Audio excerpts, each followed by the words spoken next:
Hi, everybody. Welcome to Agitator. Son of a Today on the bitch. show, God damn it. I took a deep breath, bro. I just stepping on my shit. No, go ahead. No, it's all you. all right, we're here in the present day, present time, talking about serial experiments Lain, the very simple Lynchian anime series from 1998 that is based on the life and times of Jesus Christ in the form of an e-girl, Lain. To talk about this, we have returning guests, all stars, Jack Mason and Wren Collier. How's everyone doing today? I'm really depressed because I sat in all day watching anime. That's the surest way to get depressed of any. No, I'm doing great. I'm doing pretty good. I'm fucking wore out because I've been remodeling my basement. So I've been watching anime and remodeling. You're doing something productive at least. I was just staring at images of sad girls on the computer for like 5 hours. Big sad eyes reflecting the wired. Talking slowly. That haunting music and everything. I love that all of us binged for this episode.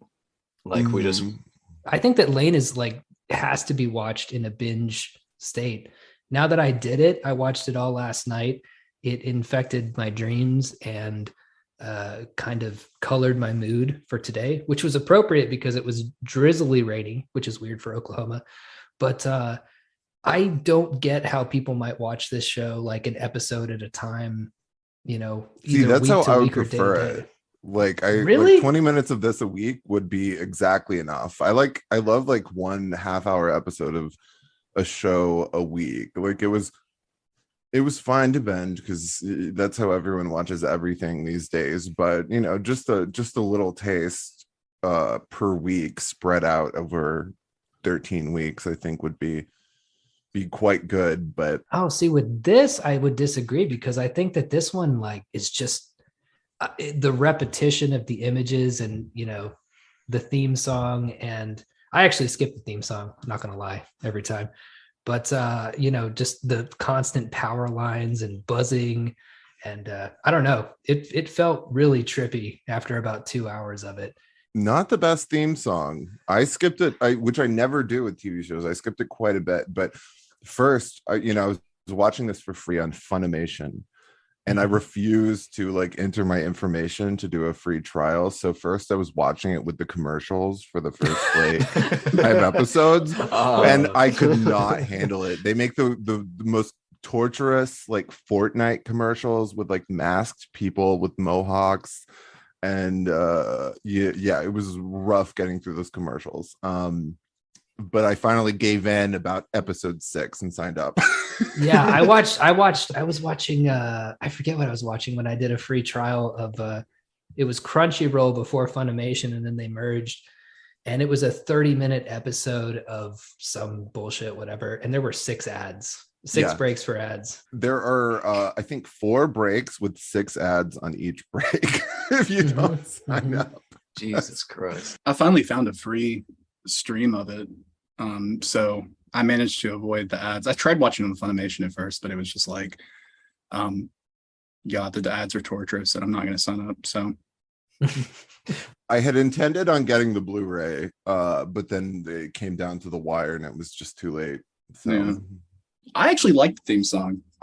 I don't know. Like I watched it almost every episode. I had to start like near the end. I started skipping it, but I remember when I first watched this show and I was like in high school. I loved I don't know. It's like that late 90s kind of indie rock girl band sound that I have a weird obsession with. Yeah, it's just not worthy of this show. Like I get like the kind of like Lilith Fair vibe of the song, but it just doesn't have a hook. And then after watching like Evangelion, which has like the best song ever that you never get out of your head, I'm like, this kind of morbid Lilith Fair theme is not fitting, and the actual music in the show is like a lot better than the theme song.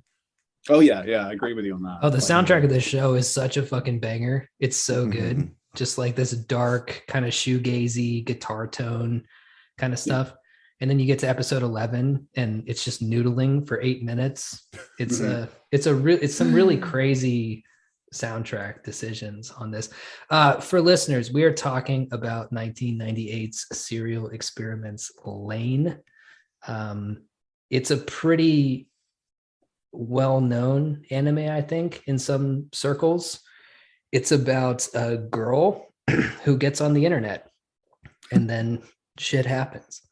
In terms of plot synopsis, there are 13 episodes, and a kind of timid young schoolgirl asks her father to buy her a computer so she can get linked up to the Wired, which is this show's version of the internet, and then eventually finds out that she's a tulpa computer program god that has been made specifically to link the world of reality with the world of the internet.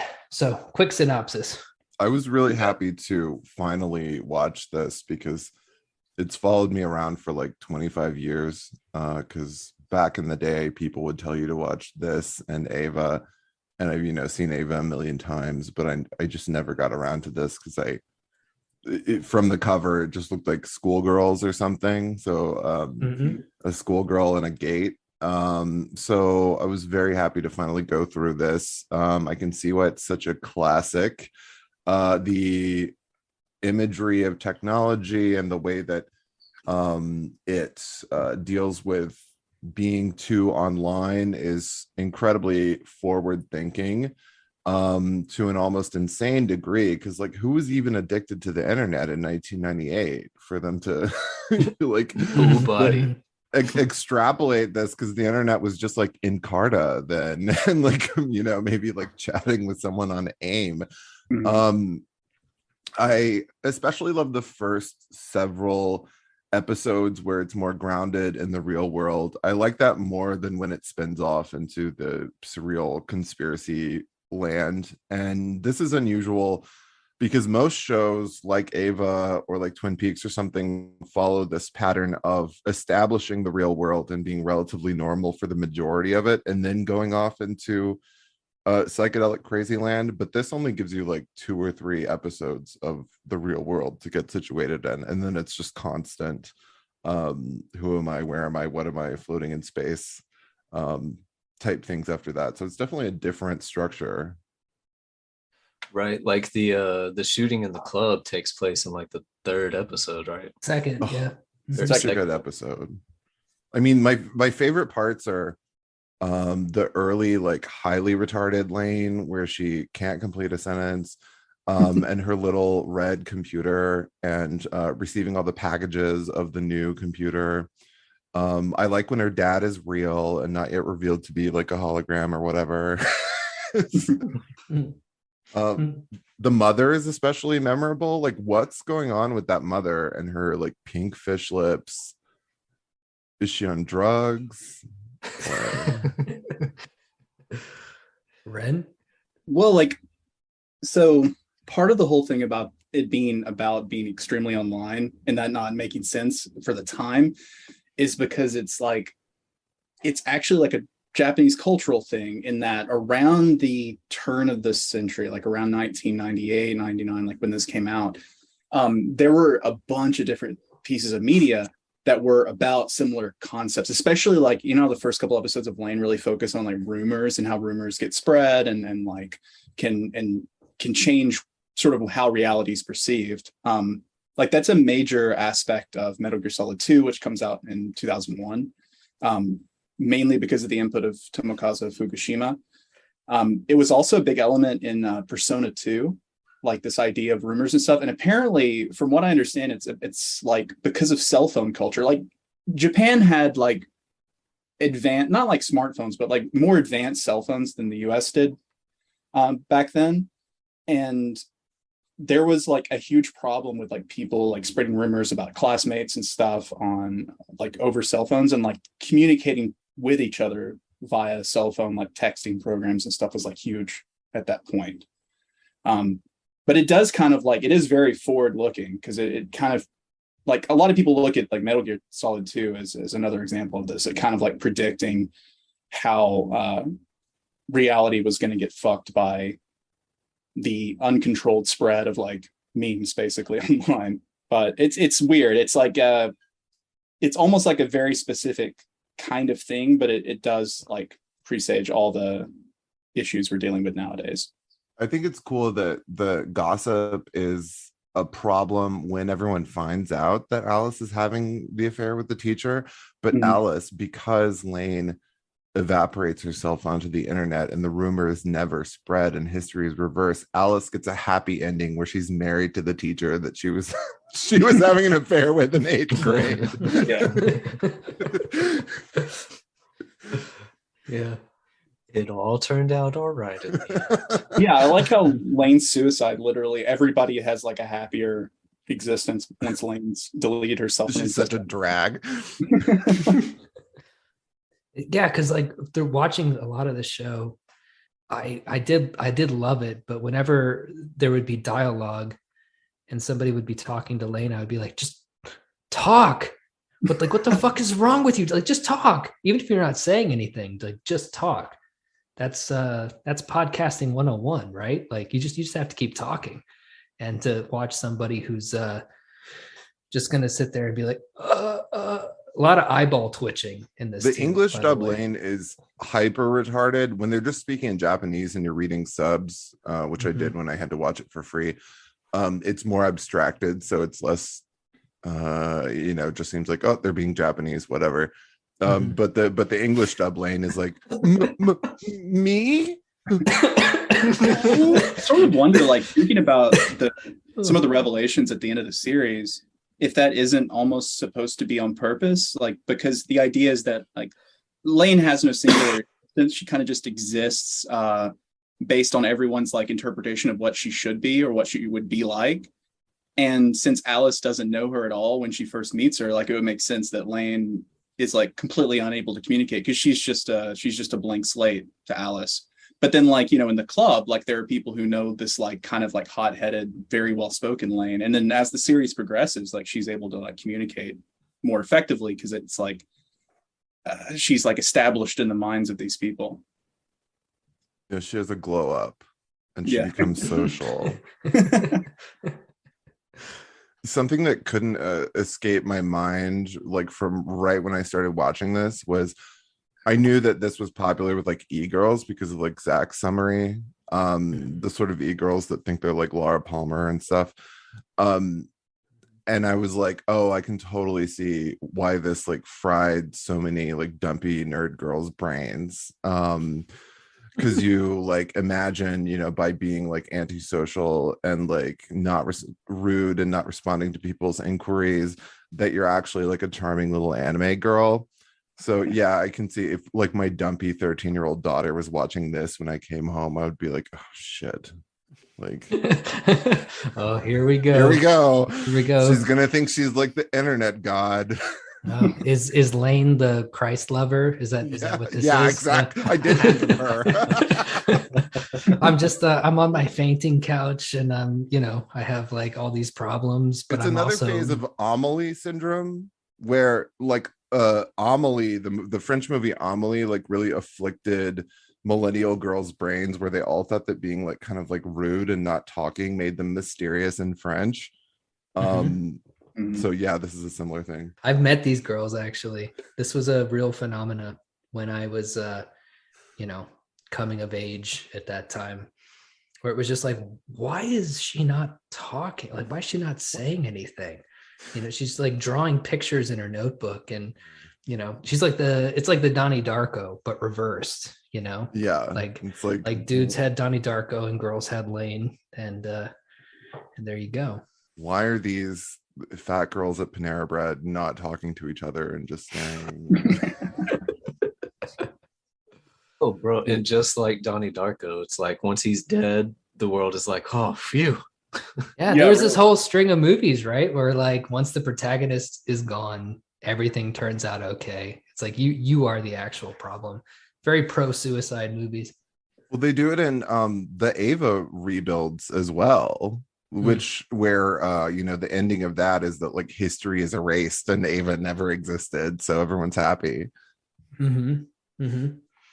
That's a really weird message to give to to your viewers. It's like, you know what, because like in American movies, you overcome, you through the power of will and strength and cunning and wit, you rise above it, you defeat the bad stuff. And then in a lot of this Japanese media, it's like, you know what? If you killed yourself, everything would be so much fucking better, dude.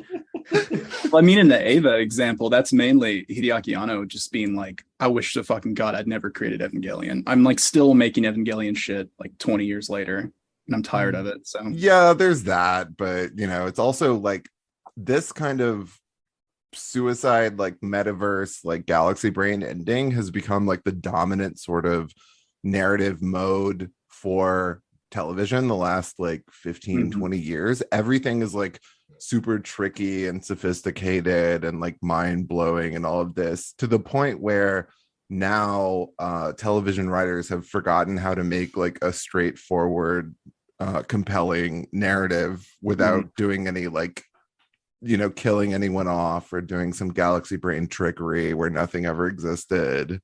But in 1998, or with this and Ava and stuff like Twin Peaks, it was totally new, and like television was still pretty square at that point.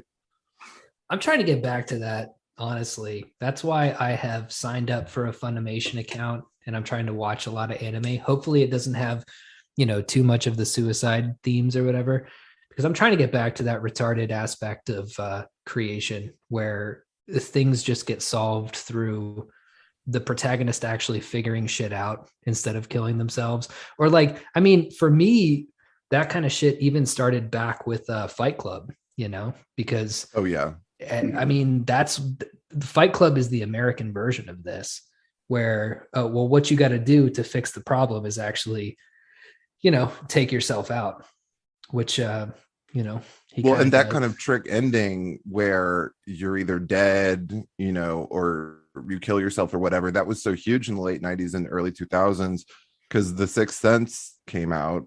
Get a gay guy to say The Sixth Sense, The Fifth Sense. That movie came out, and of course the twist is that Bruce Willis is dead or whatever. And then every other movie had that same twist. Like there was The Others with Nicole Kidman. Everything. That's a good movie, though. Yeah, there was plenty of good stuff, but it was just like a huge trope of the late 90s, early 2000s was a twist ending where actually they're dead or actually it was a dream. Even like Mulholland Drive and everything. It's essentially a psychedelic cop out. Like with Mulholland Drive, he took a TV pilot and just added like a trippy ending where the characters are mixed up. And so you're like, whoa, man, I never seen anything that weird. But now, like, I really just want a return to straightforward, like, effective storytelling once again. Like it's all in the present, which is actually, that brings me to my point about Lain, which I did a lot of kind of Google searching about Lain after I watched it to see if anybody had written some of the things that I was thinking about it. And nobody has, because all of the internet's perception of Lain is, so when you Google it, the first things that pop up are, what mental illness does Lain have? And the little girls should not be allowed to watch this. I can see what it should be kept behind glass, only for adult men. But listen, an adult man wrote an article for The Ringer that was going through the series, and there are some choice quotes. I mean, I don't really know if we need to go too deep into this article, but I was reading it, and it was all basically from the perspective of, this is a person who has a mental illness and they're projecting or imagining all these things happening around them. But to the point of, wanting to get back to a kind of storytelling where everything is real, the way that I experienced Lain was as something that was actually real, right? So to me, the idea that this girl was just, crazy and imagining all this shit and was actually, in a mental hospital somewhere, it like never crossed my mind. That's something for dumb people. Like that's something like literally like letterbox tier, like YouTube tier, like dumb Let's people find will the be like, bloopers. what if it's a dream? I Yeah. view everything as real, like every narrative, Right. regardless right. of whatever the twist is, like I view it as real and like kind of linear. Yeah. Right. So this article in the Ringer is basically trying to it's talking about how it predicted web culture and stuff. But there was a specific part where the author keeps saying like, and through all of this, Lain, she never logged off. And I was like, you fucking dumbass. Like she can't log off. She's part of the program. Like, how did you miss this? She's a literal part of the Wired that is meant to be a bridge between these two worlds.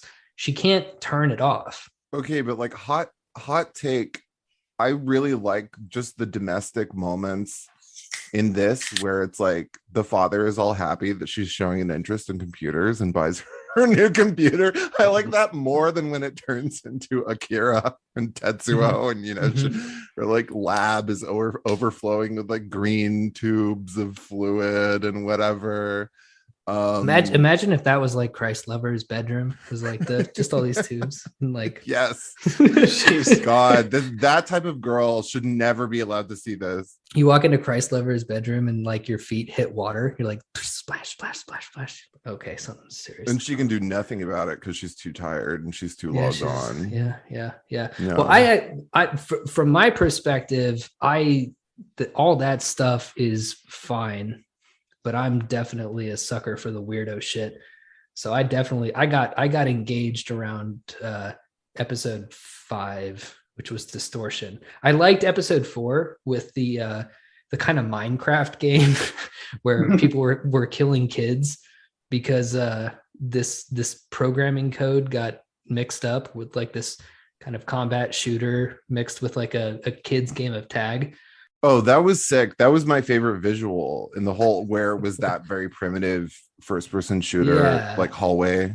That was really sick. Those little mazes always work on like freaking me out because they freaked me out as a kid when they first existed. Like that really low res Doom style, like sort of screensaver maze, like always freaked me out. They're so dark and so claustrophobic. It made video games feel really sinister when like that was the only kind of 3D that you could experience. Yeah, really claustrophobic.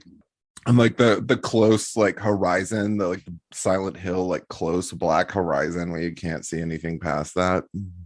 Yeah. I mean, that whole episode was very like that's something I mentioned to you guys on Twitter before. I was thinking like rewatching this, the first 4 episodes are like very J-horror. Like it reminds you, I mean, I can understand why that other guy did the comparison with Pulse, because it's like there's just so much imagery in it that I feel like I've seen in movies like that. It was also enlightening to see that the creator was influenced by The Exorcist, because there is a lot of The Exorcist, especially when I think it's Alice starts seeing, or the sister starts seeing like words, prophetic words spelled out in her McDonald's coffee and stuff like that. Some of this, the scariest shit was also the goofiest to me. So in episode 9, when the Freddy Krueger alien shows up, that really unnerved me. I thought that was really weird. And then also just the kind of weird, amorphous, slightly human-like blobs would show up. I didn't fuck with that at all. Like when she's talking to them, episode 9, I think was the scariest for me, because there's like the people made out of static with like just their lips or just an ear or just an eye. The blackface lips. I love the blackface lips that would appear. Where how people, less talented people than Lain, can only manifest as blackface lips in The Wired. They're like, how can you have a whole body? Most people can only manage these blackface lips.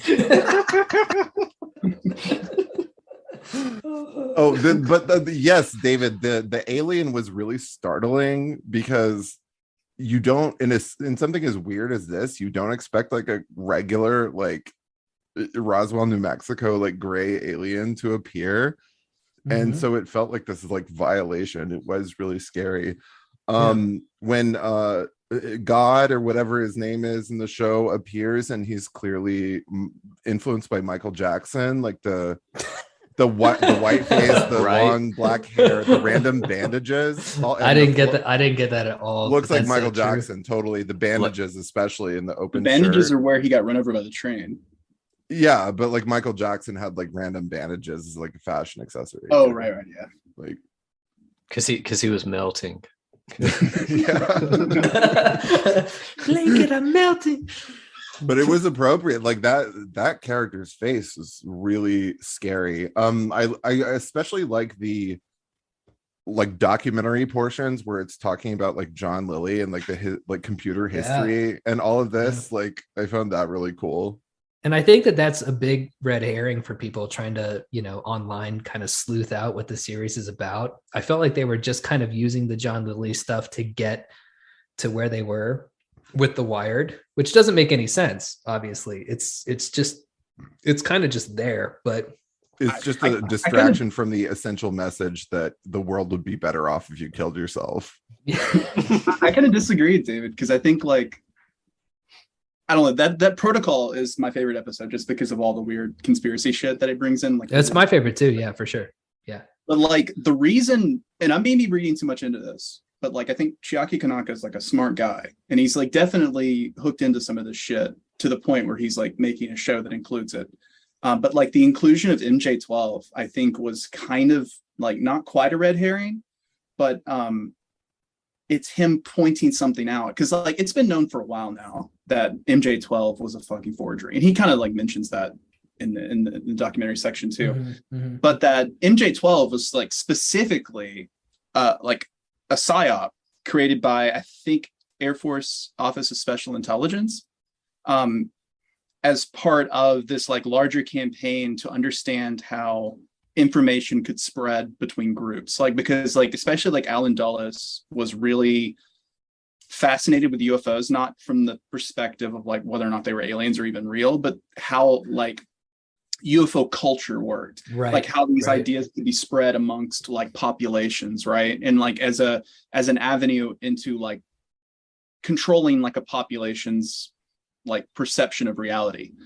And so I think like him including the MJ12 and like Roswell stuff, because Roswell's the same way. Like nobody fucking remembered Roswell or even gave it like two looks until like I think like the late 1970s or so, when those like there were a couple books that came out about Roswell, and the guys who wrote those books were like being fed info by Air Force OSI as like a part of this psyop. And I think him including that is kind of like him pointing and being like, the history of the internet and like communications networks are inexorably linked to both like mass psyop programs and stuff like MK Ultra, and also and aliens, dude. Yeah. Not to, I think that's a really good point, and I don't want to derail it, but one of the formative experiences of my like preteen years was watching that Alien Autopsy documentary. Oh yeah, you guys remember that shit?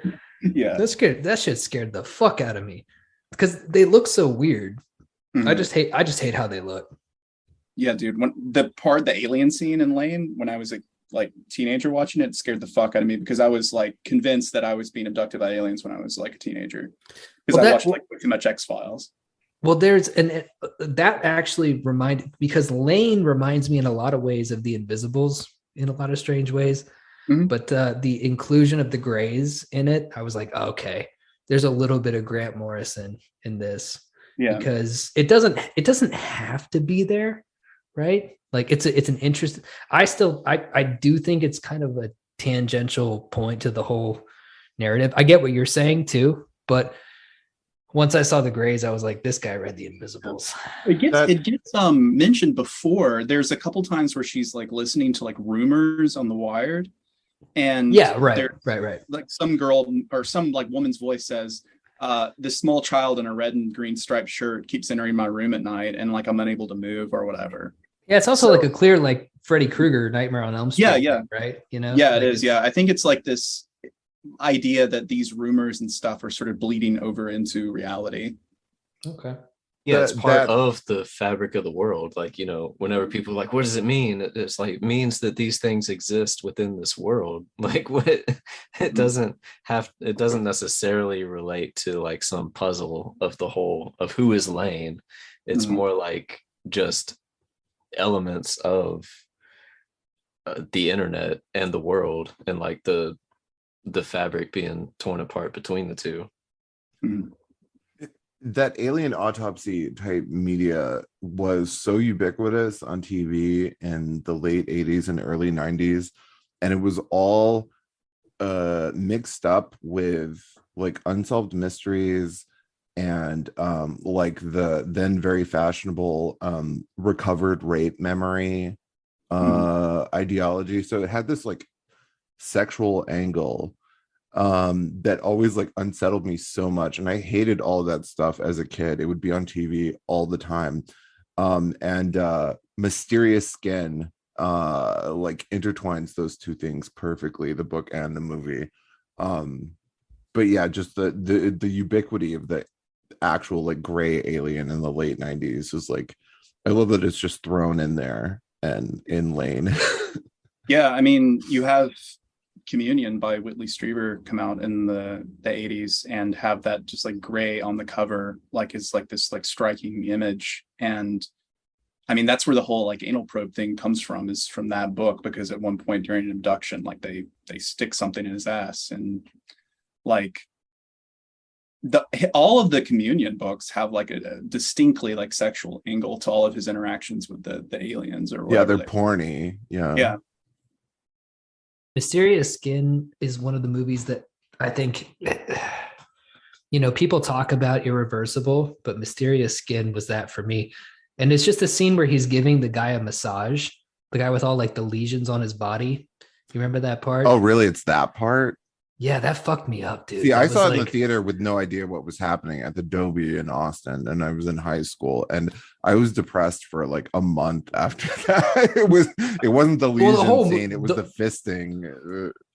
But I mean, that's bad too. But I mean, but it's the best thing Greg Araki ever did, and as an adaptation, it's exactly like the book. It's one of the best, you know, like one adaptations of a book. yeah, I didn't read the book, but that part where, man, I don't know. Because there's something so intimate about it, you know, but also so like the body decaying. There are ways to communicate to viewers that you're going to die.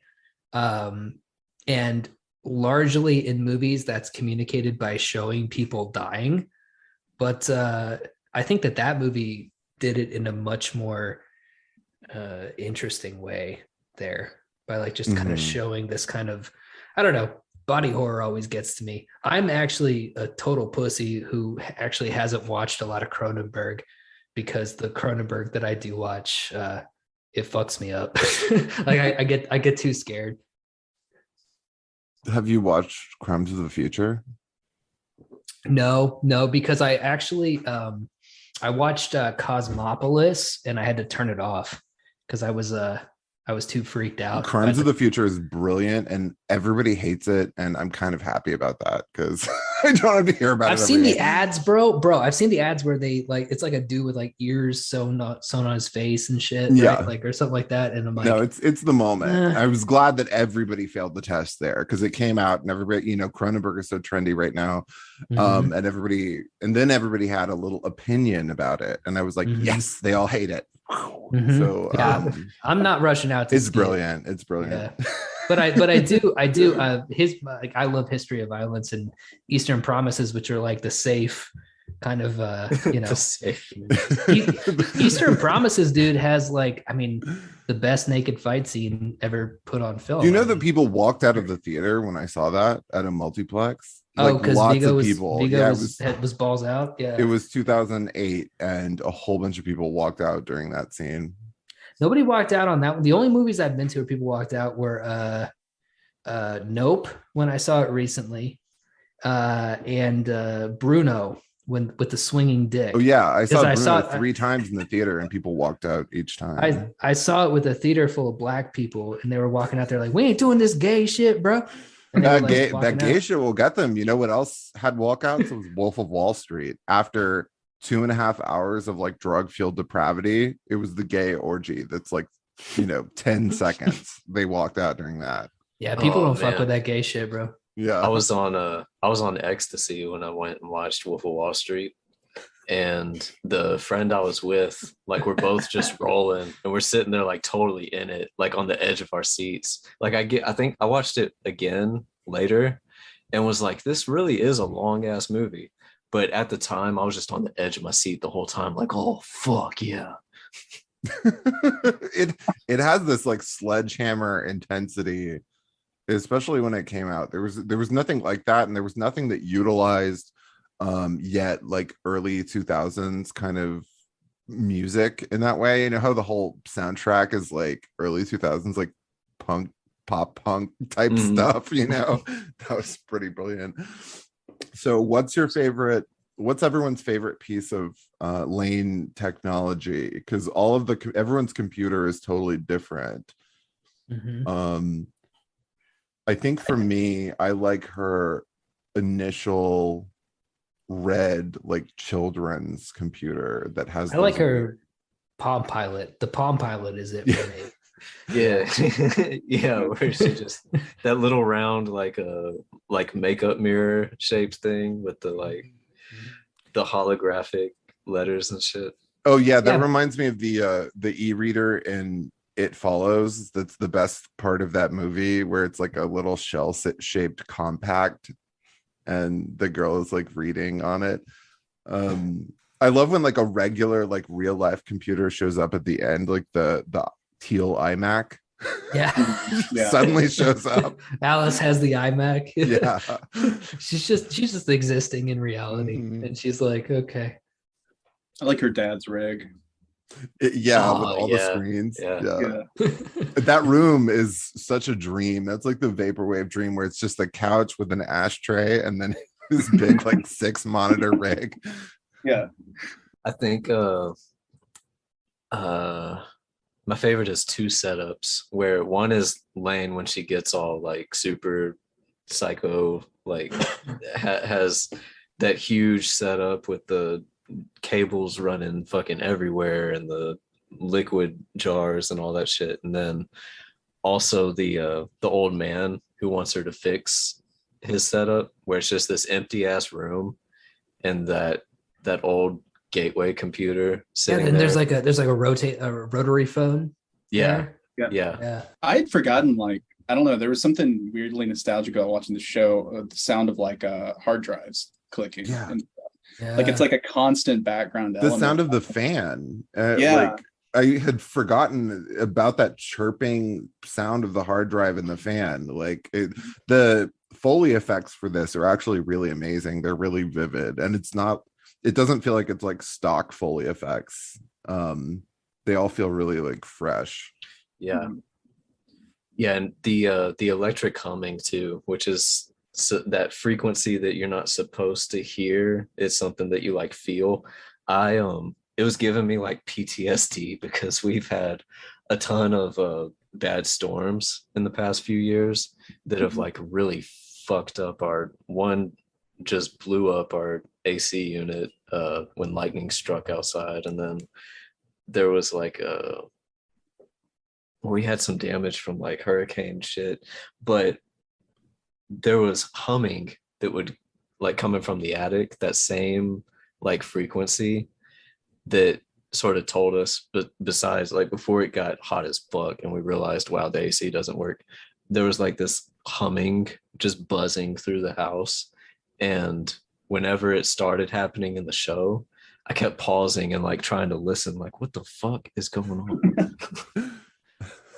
I was actually surprised at the relatively, compared to what I was expecting, small amount of late 90s Japanese like Christian, anti-Christian religiosity, you know, because like everything like Xenogears and Ava at that time would have just like massive like crosses and everyone would have to kill God and stuff. And this like has the Michael Jackson God guy, but it doesn't have the usual like spinning glowing crucifixes.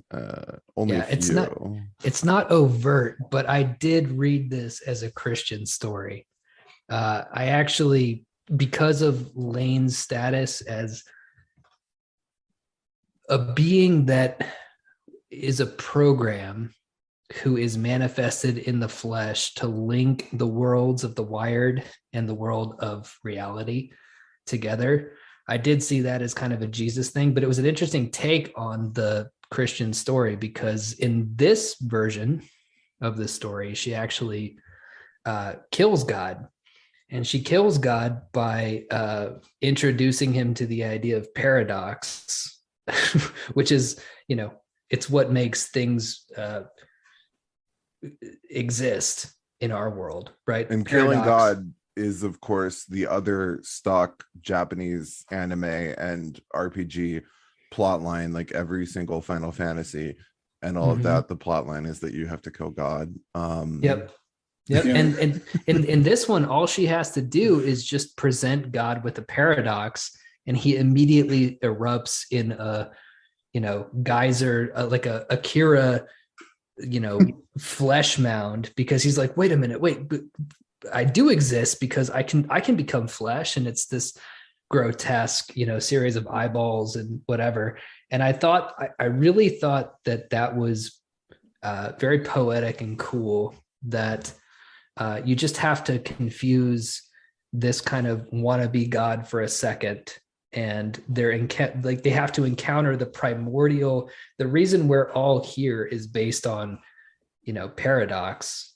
And once you bring that up to God himself, he becomes an Akira monster and disintegrates. I thought that was really cool. He's sort of like a demiurge figure, right? Because he's like he believes that he's God, but he's not really God. Just is this sort of little baby that is trying to control everything and trying to set himself up as a God.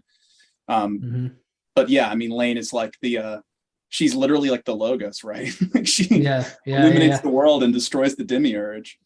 Yeah, and then she becomes closer to God in the end by being a kind of passive observer, right? Yeah. That's the whole thing, is that like they bring it up in the show several times, which is like, well, am I God? If you mean the guy who created this whole universe, then no.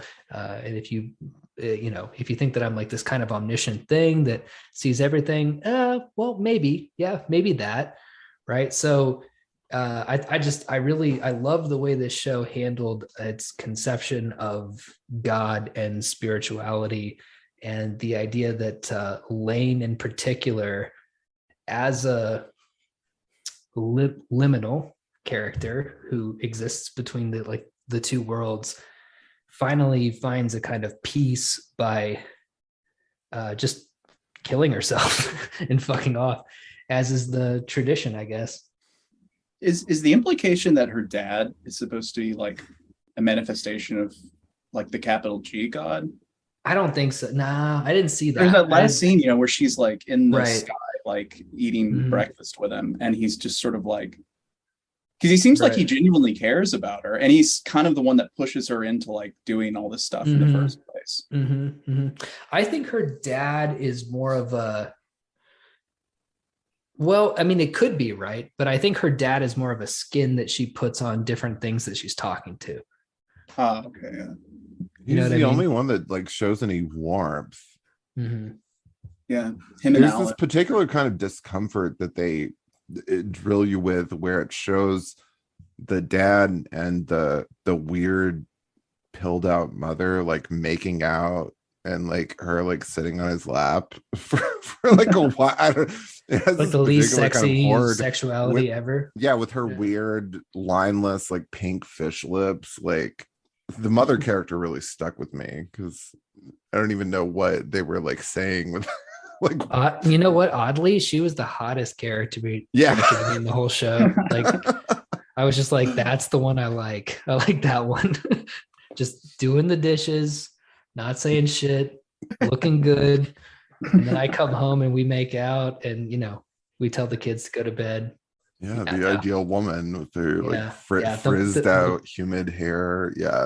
Well, you're watching a show full of like 8th graders, right? So there's not a whole lot to look at. And it's hilarious to me how obscenely it sexualizes every adult woman in the show, whether it's the guy who was like the night secretary, or the other night woman who has a kid who's like always playing the spider jet game, and they're always like this huge tits and ass, right?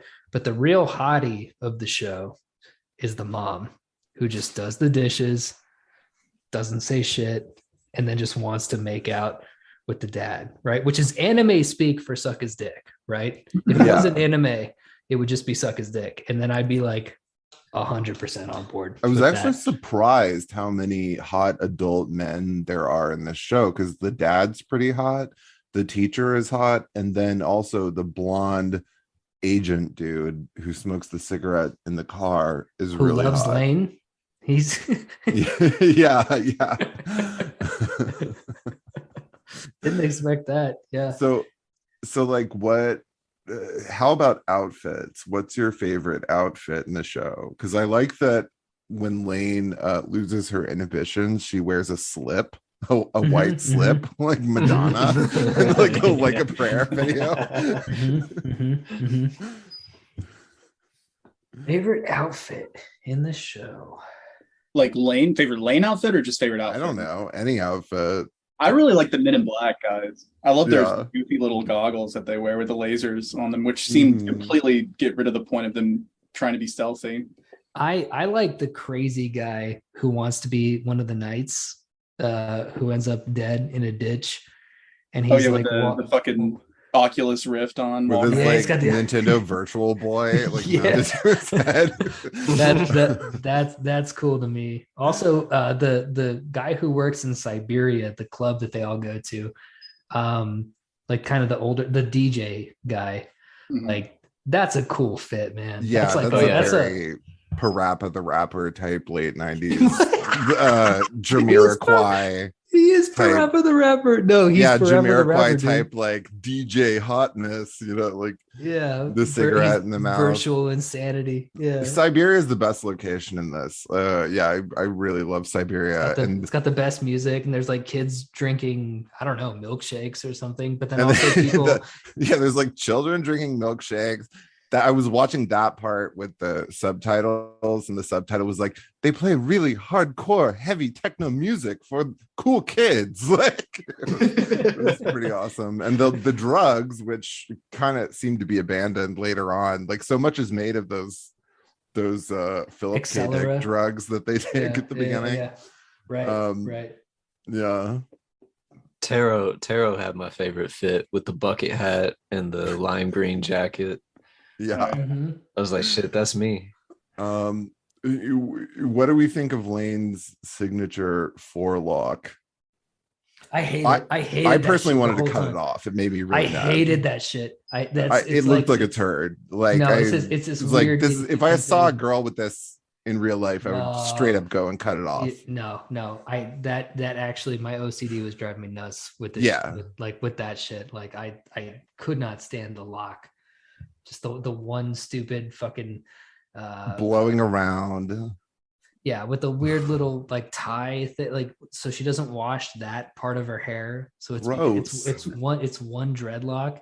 It's like, come on, girl. Come on. Yeah. Infuriating the whole time. I was super distracted. That was exactly my haircut at like 15. Just intended to make people mad. yeah I just wanted to piss people off. I think we said last time you came on the show, or it might have been when we came on Perfume Nationalist, that I had like this faggoty phase, but my intentions was to just be like, just to make people mad. Like, did you have a Chelsea haircut like that? It's long in the front and short. No, I did. Yeah.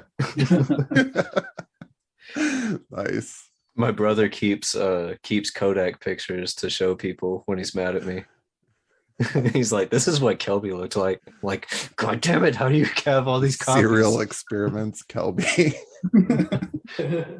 I like the McDonald's scenes with the slightly inverted McDonald's logo. Like the idea of a bunch of Japanese schoolgirls going to eat McDonald's and looking at their bizarre flip phone technology. Is that what that was? That was a McDonald's? I didn't get that. I mean, it had like golden arches. They were like upside down or something, but I didn't get that. I must have been, I don't know. Yeah. I was too in the world. Yeah. Yeah, but that's good. No, this was it was just totally transporting, I think. I just my whole consciousness.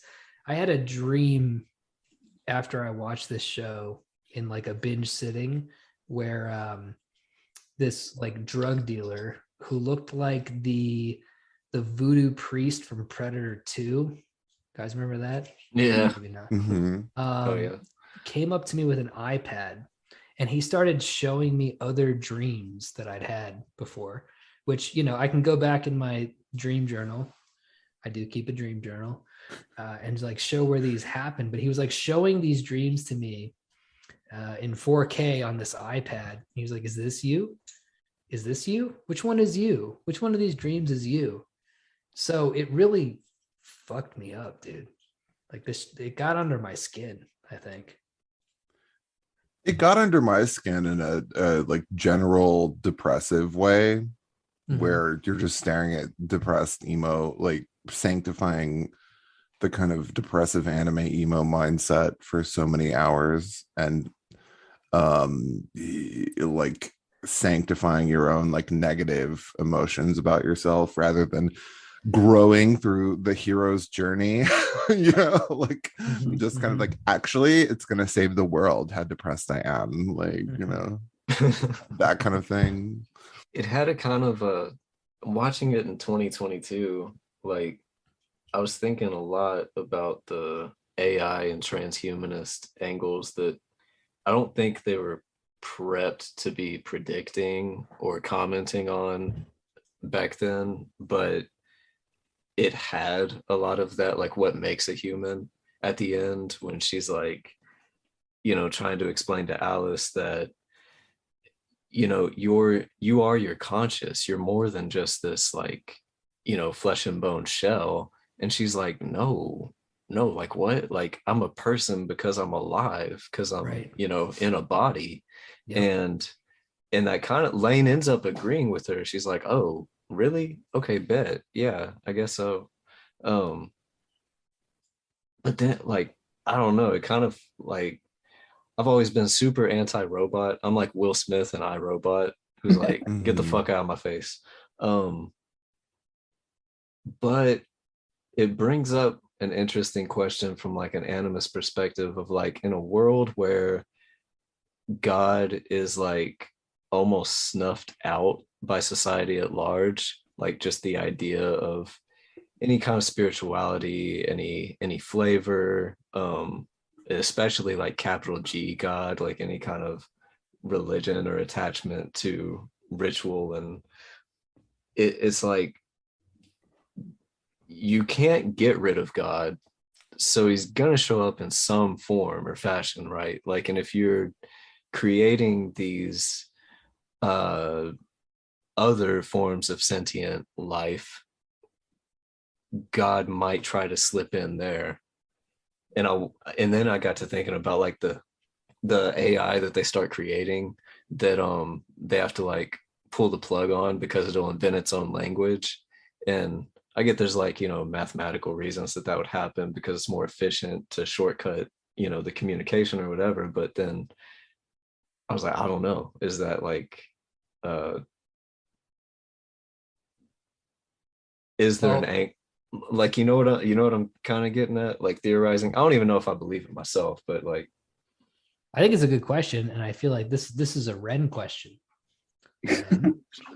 I mean, I was actually, what Kelby was talking, this made me think about the fact that there was this long thread recently that I saw about those, you know, those like AI image creation programs, how this one guy had discovered that they had like a consistent internal language, that it like created its own language, and that like certain words that would show up would like reference specific things like birds or insects.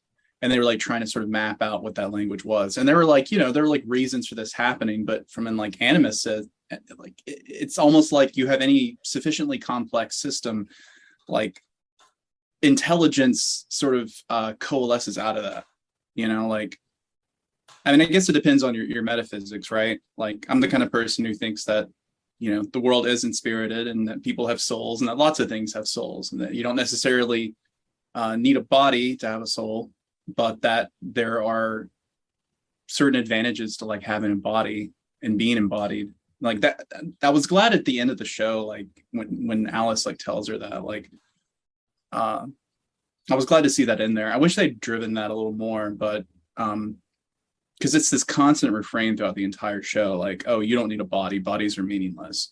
And like that's an incredibly like sinister idea. Like I hate all the transhumanist stuff about like, oh no, you're just a machine, you're just a biological robot, you don't have a soul, you don't even need a body, you don't need your body, give us your organs, you know, let us harvest you. That type of stuff never like scares me so much because it just seems so corny, because we see the sorts of people who are into the like transhumanist sort of ideas, and it's just like potato-shaped gender blob, you know, anime fans online.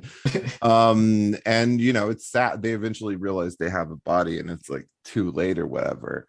So that doesn't scare me as much as just like puritanical human nature, like sort of witch hunt mindset and religious thinking that we've seen throughout the 2010s, like because basically, you know, we're talking about what happens when God leaves. Well, in the last 10-15 years since God has left, people have constructed an alternate religion of worshiping Black people called social justice, and that intersects with the problem with AI, because every time they make sophisticated AI, they can't prevent it from becoming racist, because racism is just like common sense. So like they just can't stop the robots from becoming racist. Yeah, no, that I feel like though that a lot of the problems with the social justice stuff and the replacing a God with these kind of ideologies, which I think you're right about. I think it does come, I think that there's like a synthesis between what Wren's saying, what Jack's saying, right? Where there's, you know, just these people don't think that they are really alive anymore, you know, like they're exactly the Michael Jackson God at the end, where it's right. It's like they're claiming godhood, but when he and Lain get into it, he's like, wait, God is real? Like he doesn't actually believe that shit. It's just this made up facade that's like packaged into an avatar, right? Packaged into social justice, packaged into, you can't argue with me because I called myself the good guy, so by default you're evil to come against me. And it's like underneath it all, it's like you're a soulless Akira blob, and you're gray, you're gray, deformed, just nastiness. They all have this complex that they can like transcend the flesh, like they can transcend their chromosomes, you know, or anything about themselves. And it's like, instead of just like embracing what you have and who you are, and the fact that like you have a body, you have this delusion of like control over your body. Right. Control over your body, control over your reality. And it's this inversion of reality being, you know, something, well, God, I mean, you can shape your reality. This gets really complex, right? But like this idea that if you just complain hard enough on Twitter, reality begins to shape to who you actually are. And it just doesn't, right? Like everybody can see through it. And if, you know, they're kind of like giving you encouragement online, they're lying to you. There is a thing, right? There's a fundamental thing to all this that has to do with being a flesh and blood person, a person with a body. And it's about like how you're perceived. Like, I think that's what the people miss, is that, and that's something that Lain brings up, right? Like Lain isn't a singular entity because she kind of varies based on who's perceiving, right? And you can create your own reality, but it's not by doing anything to yourself. It's like by like reality as it's experienced by other people regarding you is based on their like impressions of you and like how they see you. Yeah, Lain talks about that, right? Yeah, Lain brings that up. Like you're only the memories people have of you. And that's when they deliver the Proust reference when she's in the sky drinking tea with her father. Says this would taste good with a Madeline, which is triggers the remembrance of things past, Proust memory, which is fun. Mm-hmm. But that's key, right? It's like you're in a network. You are, past, present, future. All that's sort of a product of how we perceive things rather than a reflection of real reality. You are how people remember. Like this is a common thread in a lot of ghost stories and things like that. It's very prominent in Mexican cosmology, right? That's why they have the Day of the Dead, where they remember their ancestors, because if you don't remember them, then they disappear. And but it's cool because it's like it's seeing yourself as part of a web that depends on other people's perception of you to be an actual thing. And I think that where we're at now is this completely solipsistic, narcissistic, internal, like who I am is who I am, and everybody just has to remember me this way. And when you die, people are going to remember you in their own way.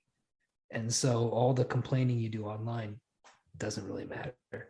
The projection of what the inverse of that is kind of like the projection that they put onto how they want to remember you.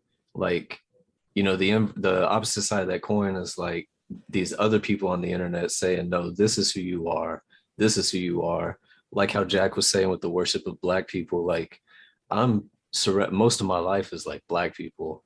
And I don't get it. I don't see a real life worship for by any means, but all this online catering to this image, we've seen it in with a person that we don't got to get into this shit about because we had to bleep it out of the last episode. But this person who is praised as being the brown avatar of current NYT bestsellerdom is a total, in real life, a fucking fraud and exploiting real. If you want to say it this time, Kelby, I'm promising on the show. I won't believe you. I don't say whatever you want. Start some fights. It's fun. At this point, it's fun to use your platform to start some beefs. I've given this a lot of thought, dude, and I feel like you have a good point. I personally make money from this person's book sales, but go ahead. It's just. It's like I've put so much fucking thought into trying to watch my mouth. This guy got under your skin, dude. He got under your skin. He bothers you. Because it's harmful to the image of real life. It's doing that exact demiurge. He's the fucking demiurge of projecting this. Hey, everyone who disagrees with me is a racist.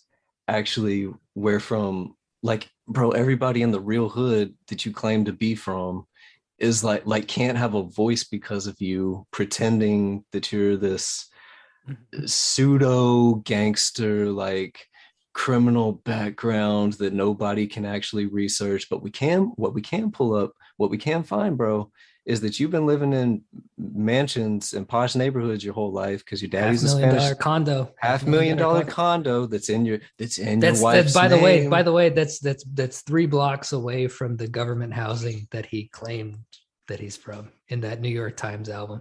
What am I saying? Article. Okay. Album. Lain is from this feeds into it because Lain is from this moment where there was such optimism and high hopes about the internet and where it could go, even though it's all sinister about it. There was still this kind of expectation that people would still be normal because no one could foresee the 2010s. And now we're literally living in the dark ages, but worse than the dark ages, because the dark ages would have been more liberal and fun than what we're currently living under. We're living in the dark ages, and it's all because of liberalism spread through the internet as a false religion. And so this is why this kind of like transhumanist overlord genius types don't scare me so much, because look how fundamentally stupid and beholden to superstition human beings actually are. Like, we've regressed so far. We'd achieved everything in the 20th century that would ever be achieved, and we're in the decline, and we're in the fucking Middle Ages right now in terms of understanding of humanity, human sexuality, race, anything at all. So until we get out of this, which I don't know that that's ever going to happen, we're just moving through this internet sludge, highly censored, religious, social justice, superstitious internet sludge that really is only threatening in the capacity that it has to stir up little witch hunts, which everyone gladly participates in to keep their own reputation clean. I think there was this real idea of like utopianism in like the early internet culture, especially like with the cypherpunks, and like especially you see it reflected in media like Lain, like they talk about this idea that if only everyone could communicate without boundaries, like everything would be better, like mankind would attain some kind of like ancient man ability to communicate with everyone. Like you see this too in like other anime. It's like a popular trope in anime, because like it's the one I'm thinking of is Mobile Suit Gundam. There's this whole idea of like the new type, right? Like this people who spend time in space are able to like communicate and understand people's emotions without like having to use words or whatever. And this idea of like this mass communication enlightening us as a species is something that I think is totally fallen on its face, because in reality, everybody being able to communicate with each other without boundaries has simply caused everyone to constantly seek out everyone else's dirty laundry and to like sort us into like these little groups that all we can, instead of like coming together or understanding each other, we just create our own realities that we like just retreat into. And like absolute social terror at all times. Like everything is just inflicted on the population through your constantly shifting notion of a social credit score. And the vast majority of people are too cowardly and too dumb to see beyond that. And it's only possible because of the internet, like because of communication. It like it really is a fucking cage that we've put ourselves into as a species. And it's gotten even worse because of 2 years of being told that you're only allowed to live on the internet from COVID. So every like regular people who didn't see through that, their brains are just completely fried, and they can be told that anything on the internet is real, you know, because they think it's like a moral good to just be a apartment dwelling person who never interacts with reality and only gets it through the approved channels of the New York Times or whatever. So you can tell them anything. You can just fill their empty, fried little heads with these narratives, and they, you know, that's why we're in the dark ages. Dude, that's why I brought up the conspiracy stuff earlier. Like in the more conspiratorial moments, I think like this was the purpose of the internet to fucking begin with. Like from its very inception, it was so meant to be like a way to manipulate like mass psychology. That's true. By the way, I want to mention, I first heard it from Jack on TPN. The fact that COVID feels synthetic. So I had COVID. I caught COVID watching Nope in a movie theater. And then I went through the whole COVID thing. And dude, it's like Lain like a computer just picking out symptoms of diseases and just like applying them to you. So it's like it feels okay, like you ingested that drug in the little microchip drug with the claws. Yeah. Check it out. Like, so I got it and it was like, okay, today you have chills. Today you have diarrhea. Today you have a cough where you're like, like it was like every Today you have day. back pain. Today you have, Bro, I had leg pain.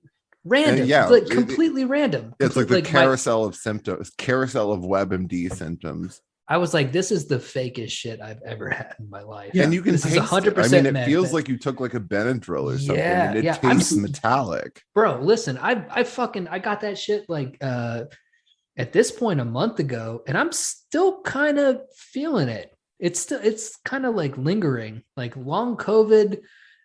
I get what people mean. It's mostly just being a pussy, but there's also there is this like lingering sense of like, okay, so today I bro, check this out. One day I just had like tingling in my fingers. That was the symptom. Like, dude, what is that? What is that? Nature doesn't make that. Where just like one day your fingers tingle like they fell asleep. Right. It doesn't make any sense. The mutation of your sense of smell, that doesn't seem when I lost my like to have a precedent at all, where it makes everything taste and smell like centipedes or like burning styrofoam. Dude, I lost my sense of smell a few days after the rest of the COVID symptoms subsided. So the disease was apparently over with. And then all of a sudden I couldn't smell anything. And I ate a quesadilla from Taco Bell and it tasted like plastic. Yeah. What is that? What is that? That's bullshit. It feels like you've entered some like fake matrix dimension where the food doesn't have flavor. Know. No, I hate COVID so much. Like that was easily and I've had super intense flus and infections and shit, like I've been to the hospital, whatever, same as everybody else. But COVID, the disease itself was not what bothered me when I got it. It was just the societal oppression. So as soon as the societal oppression started lifting, I didn't care about it anymore. It's just the mask. It's just the insanity in other people. Once the fanatics were kind of being laughed at and were out of control, I cared about it less. But like the month that I spent with the actual illness, it was not bad. Since I like the sensation of taking Benadryl. It's not bad where like you think you're gonna die. Yeah. But it does suck, and I fucking hate it. But I was the whole time too when I had it, I was such a COVID denier at first, and then like a COVID apologist after that. I was like, now that I have it, I can't die from this shit. I can't be one of these guys. I can't be one of these guys that it gives me like a heart attack or some shit like that. I know, me too. That's why I just refuse to believe that I can die from it or the vaccine or anything related to it. Just like pure willpower. I'm like, I'm not going to die from this shit. I don't have the vaccine, and I never will. I got it. I don't care. It's not going to kill me. And it won't because a lot of this shit is psychosomatic. I saw. Every time I'm in fucking Walmart and I see somebody roll by on a scooter, I'm like, I do not die before that person dies. Yeah. I mean, even though the vaccine, like I got it too, so I'm not saying not to get it or whatever, but like there was like a Reuters fact check article that came out the other day, where it was like correcting some study out of Vietnam that had like 1/3 of like people aged 12 to 17, like men or, boys aged 12 to 17 had like cardiac problems after getting their second dose of the Pfizer vaccine. And it was a fact check thing to correct it, that it was actually only 1 in 6, but making it out like that's an acceptable number. Well, I'm like, that's crazy. Yeah. And regardless of how many people know about the total artifice and bullshit of the COVID societal construction, they're going to use that to deplatform inconvenient people from the internet forever. Like, even though everybody's, pretty much every normal sane person is aware that something was deeply wrong with those 2 years and what you were told, they can still use that technicality to throw you off the internet if you're spreading, what they call misinformation. I lost all my friends, like whatever platform I thought that I had until Agitator. Like, we're kind of coming back now, but there was a real fun deplatforming moment because I was just like completely anti-COVID.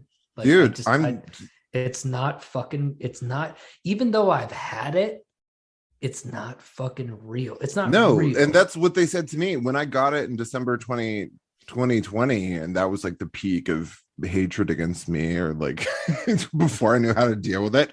They were all like, ooh, Jack has COVID, but he was going all year saying it was not real. And it's like, no, I explained exactly how it's not real, that the constructions around it are not real, that there was an actual disease or whatever. But yeah, they use that against me.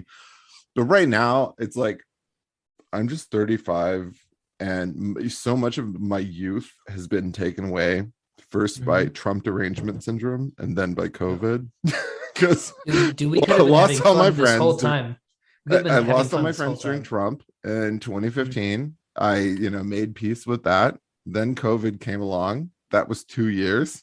lost even more of an ability to communicate with normies. And now I'm like emerging from this 35, and like, I don't care. I just want to party. Like, just leave me alone. Like, I just want to hang out with people that I like and like get wasted. And it's really this liberal shit has taken away like so much of my youth.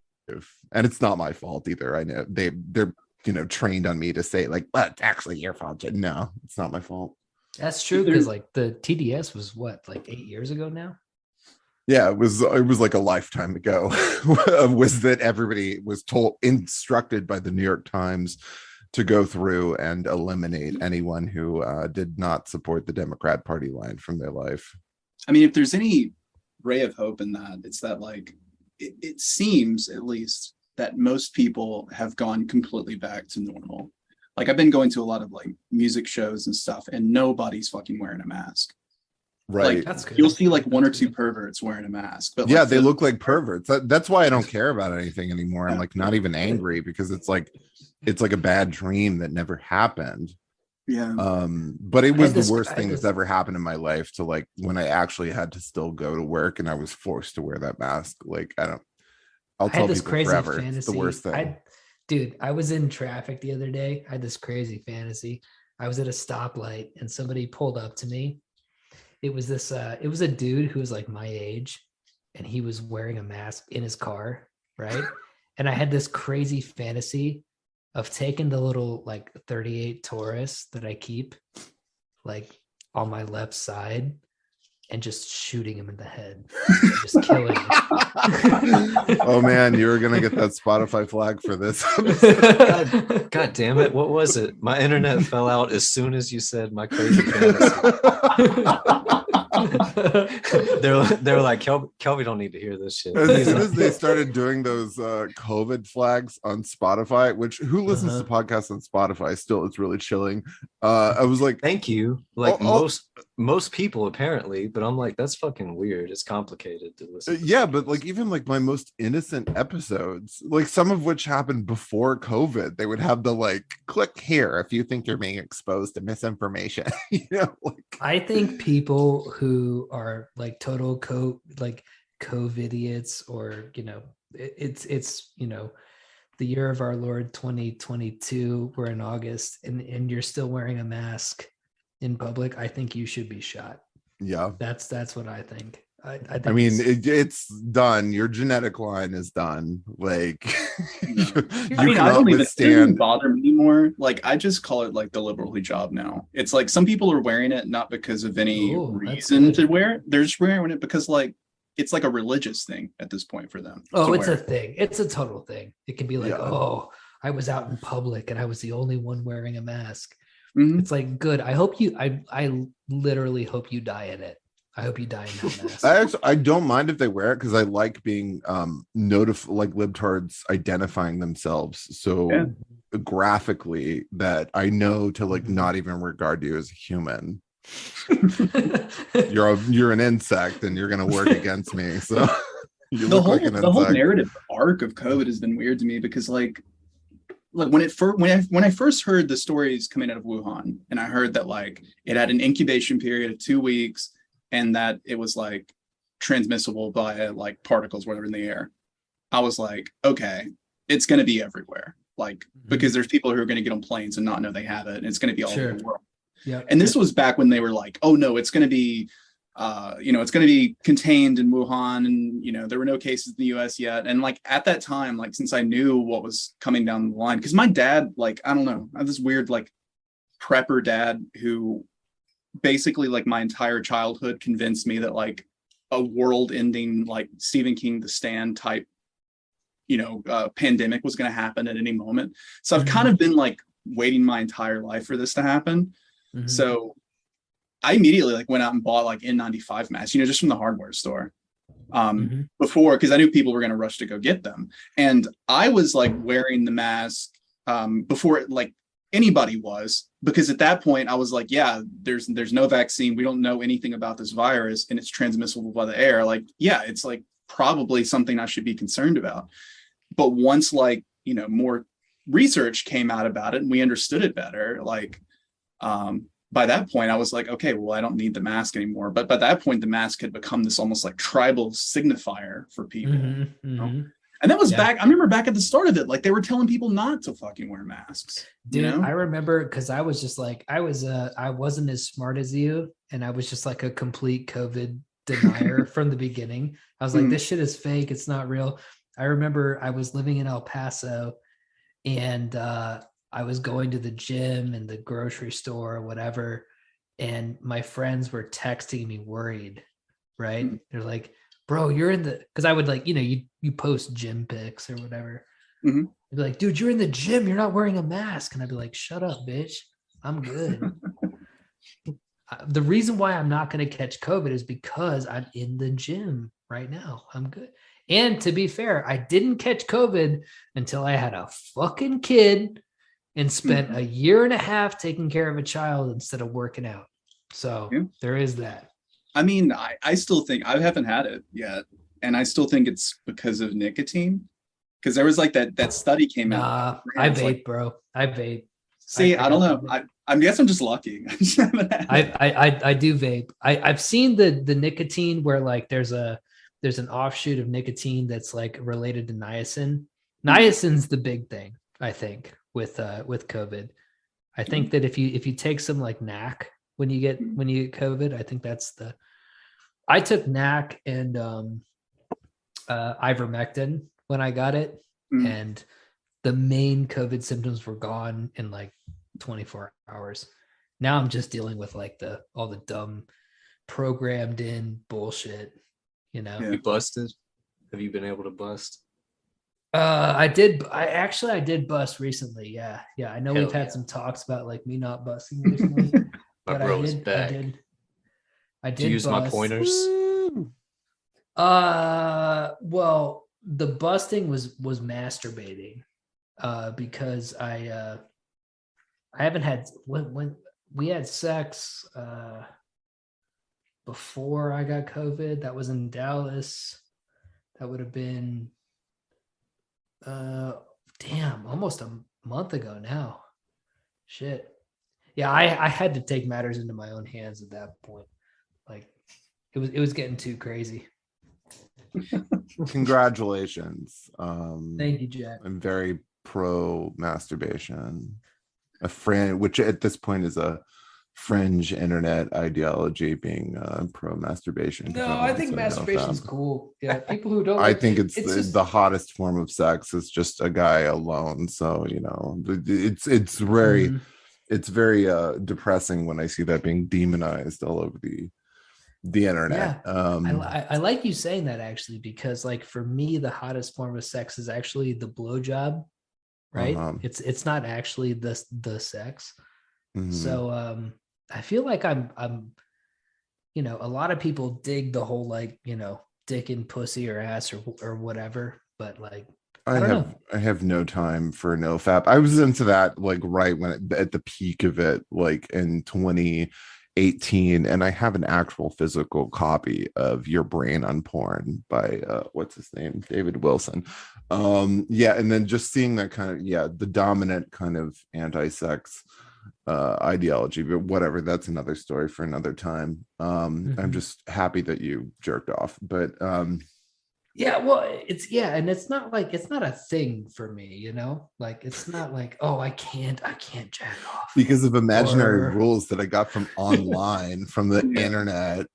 For me, wonder, like, for me, I dude, genuinely it's wonder like, how many of those guys who are like NoFap guys actually don't masturbate. Well, the act of it- posting about it is masturbation in itself. oh, that's a really good point. But for me, because when they stop, they're like 3 days fab free. Like my life is so much better. I've met 8,000 girls and I own my own house after 3 days of not masturbating. No, the only healthy way to do this is the way that I do it, which is like, for me, like porn and whatever it's like, it's just, you get to a point and you got to do it, Yeah. And it's just like, it's like going out. Okay. It's literally another chore. To be fair, it is a really cool chore, right? To like watch some, bimbo with double D implants, get face fucked. Like, that's cool. In a VR Right. headset. And if you like, it's cool, but at the same time, it's like, yeah, you just do it and then you keep going. But yeah, the NoFap people are all fucking retarded. I have no It's patience. stupid. I've been nice about it the last few years, like a lot of things I've been like nice about, but like really I just like don't give a fuck anymore.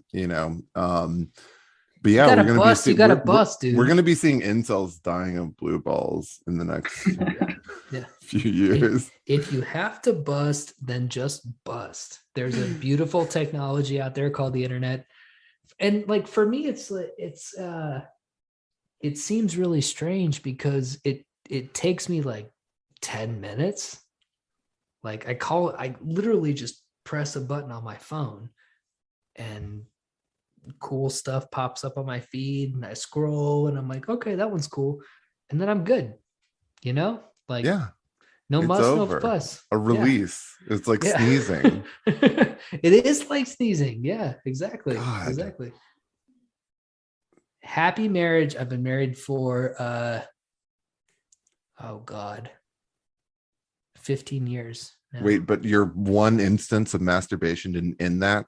I've been told online that if you ever touch yourself, then no woman will want you.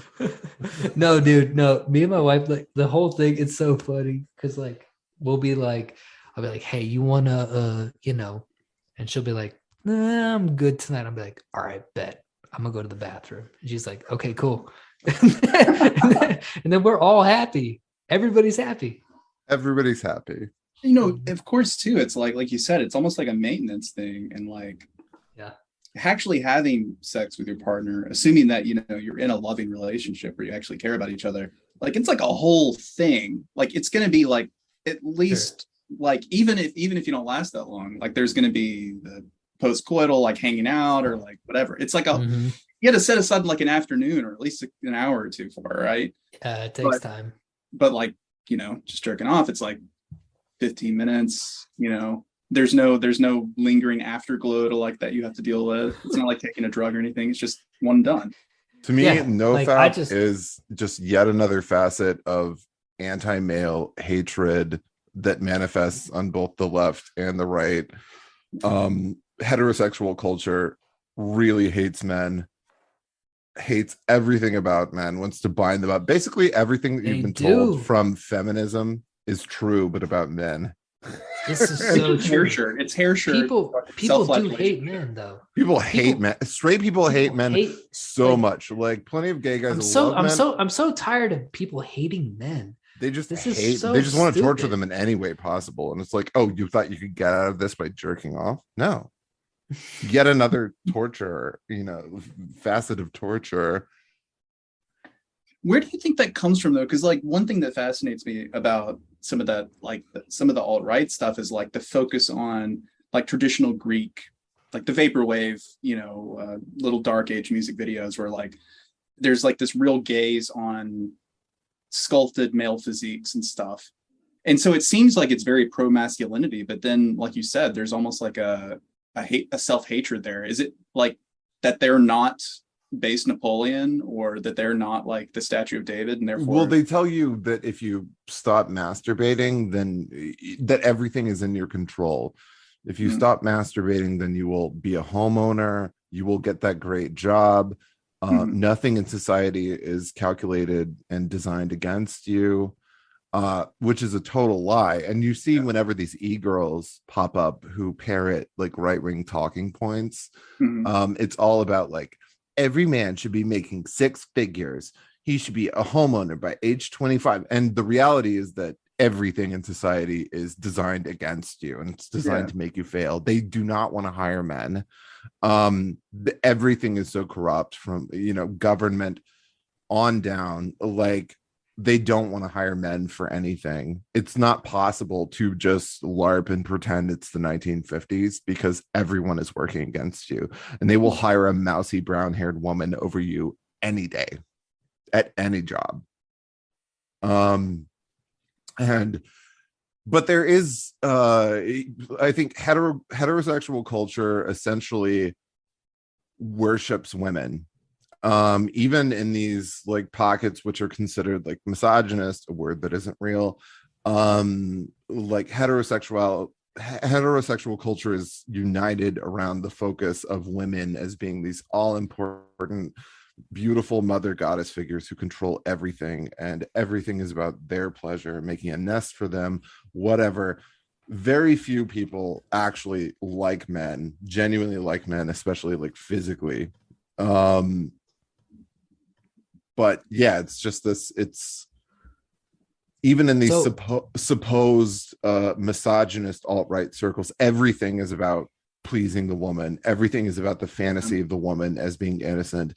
Everything is about women are incapable of evil, and if they do evil, they were like misled by evil homosexuals or Jews or something. So there was a recent thing with on the whole, like, you said, misogyny, a word that doesn't exist, and I'm largely with you. But how do you feel about Andrew Tate?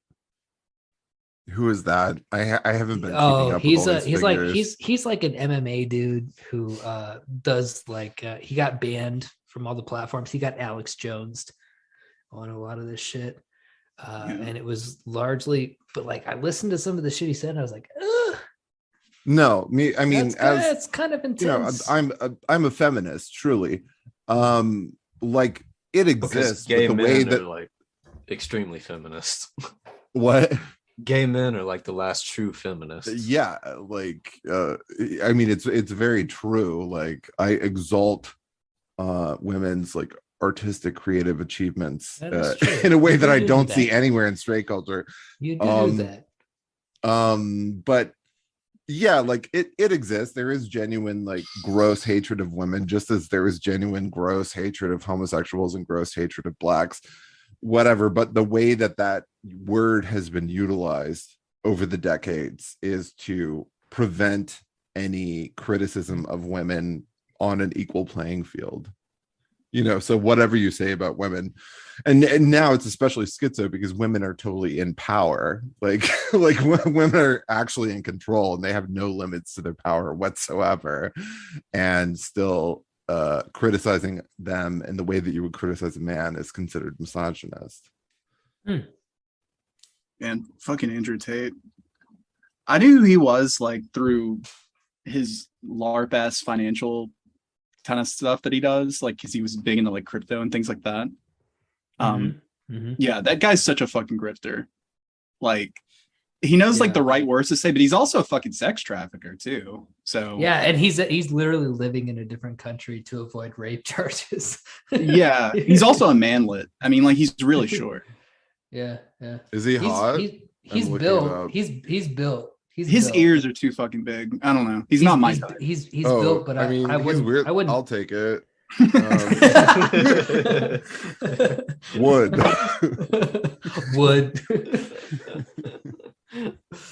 Yeah. No, I don't know. I mean, like he's I don't know. I kind of saw some shit that he was saying. I was like, yeah, that's kind of a line for me. I really loved what Jack and Barrett talked about on their cryptolib episode. Yeah. I really feel like you guys were speaking to me because I think I might be a cryptolib. I'm a cryptolib for sure. I'm loud and proud, baby. I'm I especially feel loud like- and proud about what a feminist I am these days. I feel like crypto, like I'm not trying to be silly. Like I really think I might be a cryptolib. It's just And once I'm you see kinda cool with that. once you see how things are actually mapped out, okay, you're not a libtard.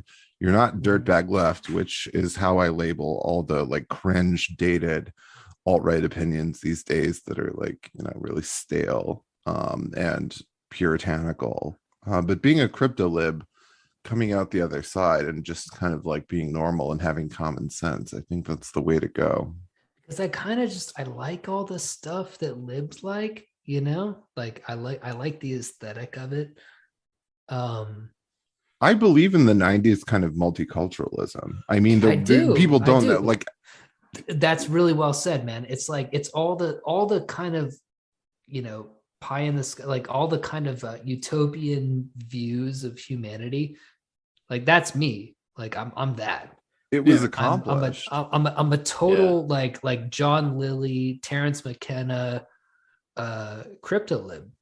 You know, I'm a 60s like galaxy brain, like hippie, like that's what I am. But racial equality had been achieved, multiculturalism had been achieved, and then Barack Hussein Obama brought it back when he was elected it's so for true. the profit of the Democrats. So racism so was true. reinvented, and that's why we are where we are now with this racially polarized country. Where you have somebody like me who's like, my dad is Black, my sister's Black, all my friends are Black, you know, and then I have Kelby who's basically Black, right? Honorary. He's an honorary Black, and then it turns out because of some other things that I believe, I'm actually racist. Yeah, it doesn't make any fucking sense. Marching with the Klan, you know.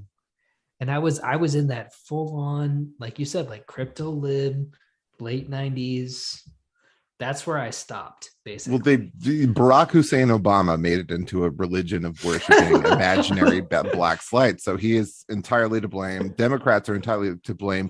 You have to understand what the Democrat Party is. And it's an evil serial experiments lane type organization high in the sky that shapeshifts. And basically when it doesn't have conflict to profit off of, it creates it. So that's why racism was revived by Barack Hussein Obama. So I end up as a person who is essentially cool with everybody. Me too. And has like this broad, beautiful friend group, diverse, whatever you want to, like whatever buzzword you want to call it, who still ends up as a racist.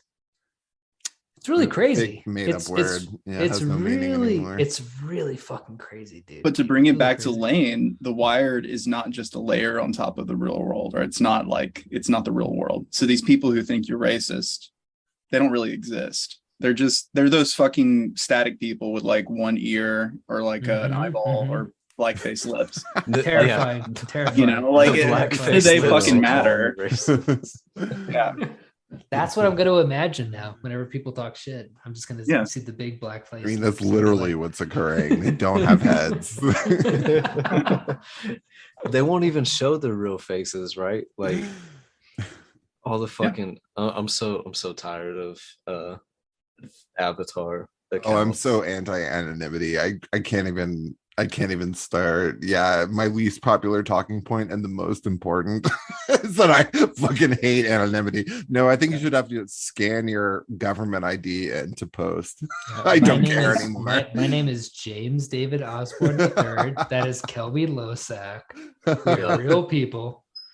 That's Jack Mason. Anonymity leads to evil inevitably. I don't care. I don't believe in any other outcome. It only brings out the worst in everyone, and people only use it to be like little demons. So, and I will go to the grave saying that nobody likes to hear it. Everybody likes thinking, no, man, I love being a cool right-wing guy with my identity. You see the fucking 0 HP Lovecraft post where he's like, he couldn't let his dad know that he was HP Lovecraft. You know what I mean? Fucking you know when he went on Camp Out's podcast, like back in the old days, 2019, he used a voice modulator. No, dude, listen. I used to listen. That's how much of a pussy he is, bro. I used to listen to what was the fucking podcast? It was a black dude.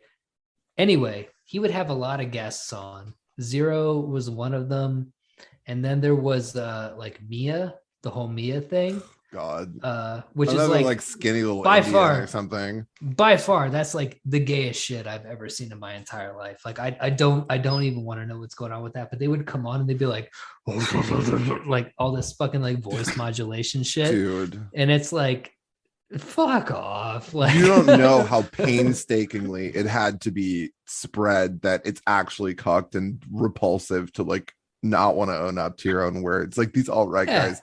We're all across the board just, and Bap is still, banging that drum because he's Baby Jane and he's like of the past and he can only exert control over people with his anonymity. But they all were totally humorless about it. Dude, you're OPSEC. Actually, I've said whatever I wanted for years and I've only succeeded because of it, because I'm not a pussy.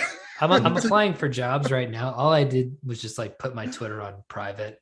Like that's it. Yeah, I know. Like I'll be good. They're not gonna. None of these people are gonna dig this shit up. They're gonna be like, "Can you do the job or not?" Okay, cool. Yeah, it's people who don't have any fucking confidence in themselves, right? Like they are completely unwilling to like own up to themselves and like the image that they put out there. Like I've used my real name online for like decades. Like like I don't give a shit what people think about what I say or what I do. Like nobody's going to get me fired. Like, that's not something that even crosses my fucking mind. It never occurred to me to be to use a pseudonym. It never occurred. Why would you lie if you think what you're saying is true? It's just so they like the drama of pretending that they're so important that like the feds are watching them, and just some like 22-year-old white guy being cryptically racist online. There's a fed assigned to you. Okay, you're that important. They love the drama of like, they could be doxxed, so they can use that as a reason to like not do anything they might not want to do. Because what if I have a sister who's in the FBI. My sister's in the FBI, and from what she's told me, they're not looking at any of you. I promise you. So it's like self-important. It's like an off, like she'll call me and tell me stories, and it's like an Office Space situation. Like it's literally just nobody knows what the fuck they're doing at the FBI. Yeah, maybe use some common sense if like someone, a mysterious Pied Piper figure like Richard Spencer is telling you to like be at a protest at a certain time. Maybe don't go to that. Richard Spencer's the Pied Piper. That guy. Totally uncharismatic. How did that guy become a thing? You just look at him. AstroTurf. I mean, he's so boring to listen to. Like how can you even get offended at any potential racism? Because it's so dryly delivered. I remember hearing Richard Spencer on the Duncan Trussell podcast while I was a concierge at the Towers in Portland, and I was mopping the floor, and I listened to Richard Spencer, and I was like, "This guy's an op. He's clearly an op. Like this, no other knowledge." I was like, "This guy's not real. He's not a real thing." And then didn't he go like crazy like Kamala Harris? Like he Yeah, he's became a like total Democrat, which all the alt-right guys will encourage you to vote for Democrats. They've been doing that since mid Trump. They got mad at Trump because he didn't immediately kill all the Jews. So they got pissy and told you to vote for Democrats as a galaxy brain move, and he's part of that. You can't kill all the Jews. Serial experiments, Richard Spencer. Where he's got the one lock, he's got he's close. He's close with that fucking rooster hair. I could never find a picture of his ass. I feel like he's got to have a fat ass, but I could never. There are no pictures of him from behind. Well, everyone was hating. I was like, at least he might be useful as eye candy, but no such luck. Jack does love fat asses. I do love those thick-thighed, overfed white boys.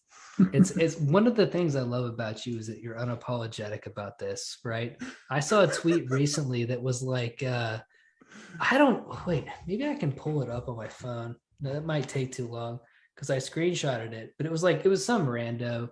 You went on Red Scare and somebody was putting up a thing about like how the Red Scare conversation would go on. And then when it got to you, it was just like, oh, send me pictures of your dick, please. Oh, yeah, the Redditors were seething that I keep winning. That's predictable. But I was like, look, we know Jack, we love Jack, and Jack loves dick. So what's the problem here? You see what I'm saying? Like, who cares? But yeah, seething anonymous Redditors. Yeah, which is like, that seems to me to be like literally burn me at the stake for liking men. I don't care. Burn me at the stake, bitch. It's like the most pathetic life you could live. Well, yeah, because I'm I'm gonna take down Jack. Take down Jack. Jack's the guy who's like nice and just talks about like art and stuff. Yeah. There's a built-in. It turns out Jack just likes talking about art, sucking, and fucking. Like, and that's cool, man. That's cool. That's too much for miserable people. And that's cool, right? If there was like a chick version for me, there never will be, because straight culture is much different. But if there was that version for me, I'd take it. Yeah, that's fine. Yeah. I mean, I just don't care. I don't care. Burn me at the stake. Jack loves pictures of people's dicks. I sure do. And see, this is what happened before Barack Hussein Obama, right? Like this is we were living in like a sexually free hipster wonderland utopia before Barack Hussein Obama ruined the world, man.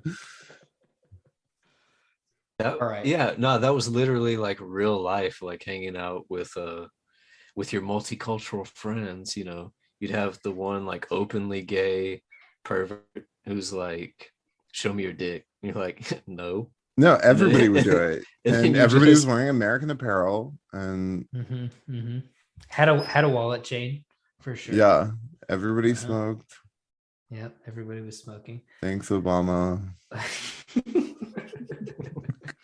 I will say that I've met you, Jack, in person, and you did not try to rape me at any point, which was appreciated. Yeah. It's true. I didn't. Yeah, we just kind of hung out, looked at books, ate food, talked shit. It was cool. I'm still caught me on a day when I was satiated. The beast was satiated.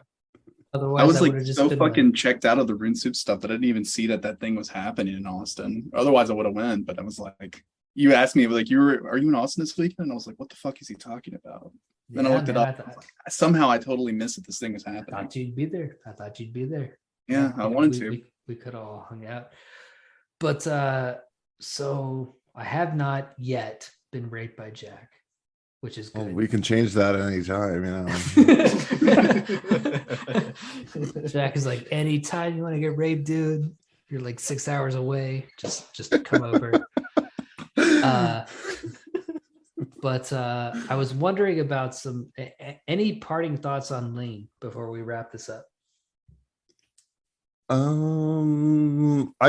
It's such a grandfathered end classic that I was very happy to finally actually experience it. I can see why it's so beloved, because it certainly does not feel 25 years old. The images of old technology and pouty girls are quite indelible and timeless. I sort of wish that it had spent a bit more time being coherent and in the real world before delving off into the psychedelia, but it's fine. It's just different. It gives you a lot to think about. I think I'll definitely like it more the second time that I watch it, because like the first time you watch things like these, it's kind of like when you're not quite used to it, it's more taxing. But the second time through, when you know it's going to happen, you can like get a clearer analysis of it. But I love it. It's a classic. Yeah, I really want to see this return to like archetypal art, which Serial Experiments Lain is so much basically a biblical story full of archetypes, and this like need to puzzle and figure it out is just this like Ouroboros of like pointless chasing your own tail that gets nobody anywhere, and like actually appreciating art or bringing anything interesting to the table. You just need to get right with God, acknowledge the spirit within yourself and other people. Amen. Yeah, I'm really glad that Kelby said that, because I do think that Lain is an archetypal story. And the issue is that people in the Joseph Campbell sense understand archetypal stories when it's archetypes from the past. But I think what Lain does that's really interesting is it's archetypes from our time. And it was made in 1998 and just super ahead of its time. But if you view it through a Campbellian, almost Jungian frame, I think that you can get a lot out of it. And the same way that Terence McKenna once said that the problem with an alien encounter is knowing when you have one, the problem with an archetypal encounter is knowing when you have one. And I think Lain was that. I think it was very ahead of its time, and fuck my whole shit up. I might watch it again, might not. I kind of like watching things once and just having that experience in my head, because I do have the, growing up and going to the mall with my friends and always seeing Lain and Sam Goody. Oh yes, sitting there. It's always there with like, it's the purple Lain in front of the fucking, chain link fence or whatever. So it was always there, but I never delved in. So Barnes and Noble, in the really intimidating anime section, it was always there. It was always and the box there. that was really expensive then. Expensive, it must have been like $60 or something. Yeah. To where we are now. Yeah. So I loved it. Wren? Yeah, I mean, it's a classic series, but I think like if people want more stuff by the same guy, like this came up on the episode we did about Moribito, like he wrote Moribito, and he's also written a lot of other stuff people have probably seen, like the Big O, and I think he also, Digimon Tamers is like the other thing he's like super famous for. I haven't watched Digimon Tamers yet. I was going to watch that next. I was hoping to watch it before the show just to kind of get, because it's like infamous for being a mindfuck series. Yeah. For the listeners, like, can you just like tell us what happens with Digimon Tamers? Because it's I don't know. That's like, all I know is it by like reputation. I've got to like figure it out, because it's apparently, the super cutesy show, but it's like written by this guy, and it starts out just like this, show that's like Pokemon or whatever about monsters, and then it turns up into this like Lovecraftian cosmic horror nightmare. Yeah, by the people end. start dying and like, yeah, it's like it's a whole meditation on existence. It's like we're gonna have to like Ren, we'll have to watch Digimon Tamers and bring you back because Yeah, I need to watch it. It's one I've meant to for a long time. Because I love when people get a hold of IP and do Mhm. fucking crazy shit with that Yeah, IP. yeah. And And he's this like is just what- he's a big Cthulhu Mythos guy as well. Mhm. And apparently, I mean, I didn't know this before. I was just like reading something about how his parents were members of the Anglican Church. So Mhm. maybe that's where some of the Christian themes in his work comes out of. But Yeah. I mean, the Big O especially is a fun show that's has like a very mindfuck ending as well. He's like that's kind of like his trademark. So, but yeah, I would love to do a Digimon Tamers episode. It's such like an innocuous series, and you wouldn't expect it to be like I this love that shit. insane like cosmic horror, but apparently it is. Like when somehow some psychopath gets a hold of IP Mhm. that they're not supposed to have a hold of, and they do like, the Christ story or, like just randomly killing characters and having an apocalypse happen. That's so appealing to me because I kind of want to do that. I kind of want to worm my way into some IP. I don't know what IP it would be. I want to like- do Spider-Man in Houston.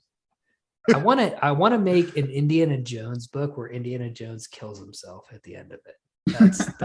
That's my goal. That's like my creative goal. in Oh, that's life. great.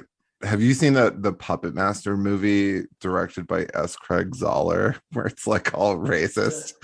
Dude, I have a blood vendetta against S. Craig Zahler because he actually with receipts like ripped me off. But yes, no. I would love to The watch dangers that. of being a novelist, I guess. Yeah, But yeah. it's pretty funny what he did with that franchise. Yeah. I I mean, would definitely watch that.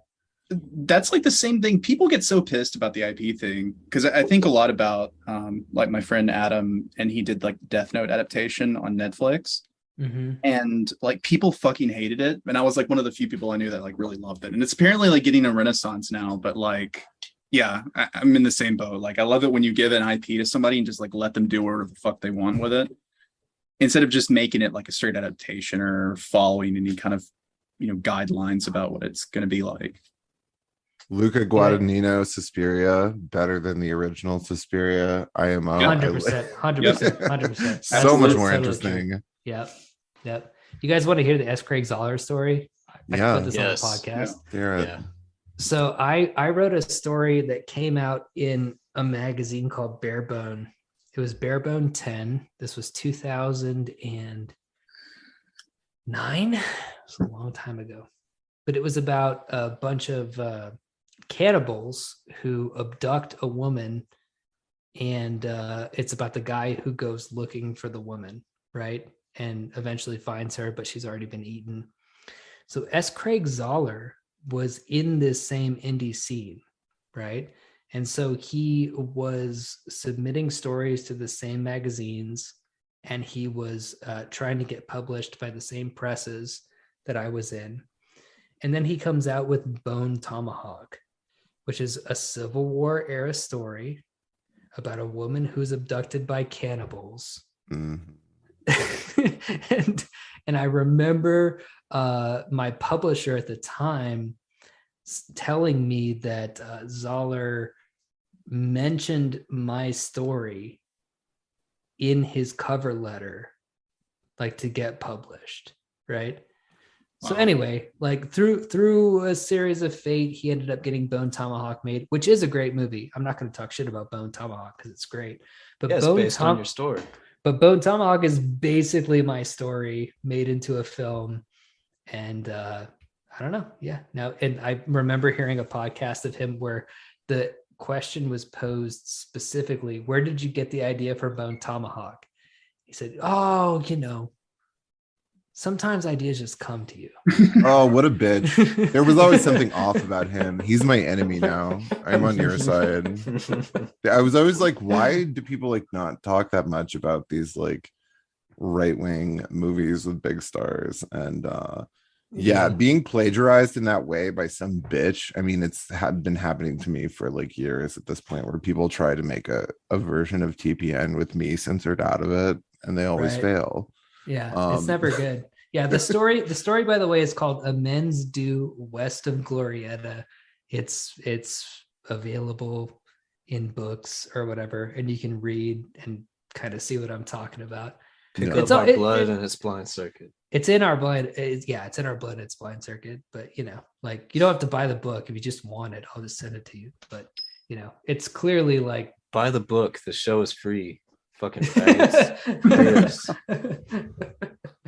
But it's all there, and the timestamps are there on like when things were made and who was interacting with who. And so Zahler, I do like I did like Dragged Across Concrete. I thought that was a good movie.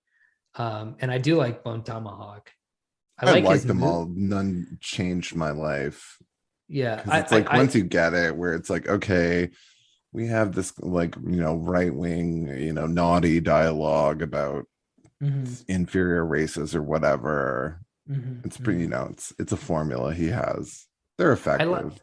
I like the movies. I just like whatever. And also, okay, when you see something like that happening, the poor unfortunate souls and the demons are ready to attack you for asserting that you did something first.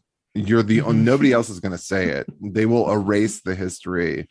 So I always say it. And they always come at me like, he's okay, but I really dislike how he always says how he did things first. Well, it's because I'm telling the truth. There's a record, bitch. There's a record that contains all the evidence you need. Yeah. He's so narcissistic. He thinks he did everything first. No, I literally did in these examples that I'm giving you. Dude, and that's the thing about the narcissism thing for me is like, dude, what are you talking about? Like, I'm just kind of honest. Like, I own up to when things don't work and when things do work. When I see people doing like random kooky pairings of like, you know, media and then something else, you know, and people that I know and have worked with, and when I see them repeating like things that nobody was saying before me, you know. I'm super sensitive about that, which is why obvious. I feel like we mention you, Jack, in like every other episode of the show. Well, thank you. I appreciate it. Whether it's like you or Barrett, or you know, I get a lot of my ideas from those people, but it feels weird for something to come out of my mouth that isn't me, and not to like acknowledge that. You know what I mean? Yeah, I always acknowledge all of my influences. Always have, you know. It's a good trait to have when people will cite their sources. Yeah. All right, fellas. Well, this has been a good one. Thank you for coming. And I'm going to stop recording now. All right. Thanks so much, guys. It was